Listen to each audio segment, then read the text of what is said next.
கோவை கொடிஷியா பகுதியில் அமைந்துள்ள GRG modern scholars Cambridge பள்ளியில் இன்று பொங்கல் விழா சிறப்பாக கொண்டாடப்பட்டது. தமிழர்களின் தைத்திருநாளான பொங்கல் விழா பள்ளி வளாகத்தில் பள்ளியின் தலைமை ஆசிரியர் உமா தலைமையில் பொங்கல் வைத்து கொண்டாடப்பட்டது. இந்நிகழ்ச்சியில் சக ஆசிரியர்கள், மாணவர்கள் மற்றும் பள்ளியில் பணிபுரியும் அனைத்து உறுப்பினர்களும் கலந்து கொண்டு அவ்விழாவினை சிறப்பித்தனர்.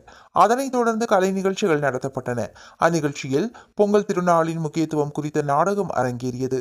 விவசாயம் என்றால் என்ன, எதனால் விவசாயத்தினை நாட்டின் முதுகெலும்பு என்று கூறுகிறோம், பொங்கல் திருநாளினை ஏன் தமிழர் திருநாள் என்று கூறுகிறோம் என்பதெல்லாம் மாணவர்களுக்கு எடுத்துரைக்கப்பட்டது.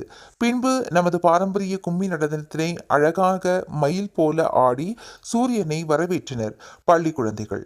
அதனைத் தொடர்ந்து நமது தமிழர்களின் பெருமையினை பறைசாற்றும் வகையிலான கிராமிய பாடல்களுக்கான நாடகங்களும் இடம்பெற்றன. விவசாயத்தினை சிறப்பித்து தமிழ் பாடலும் பாடப்பட்டது.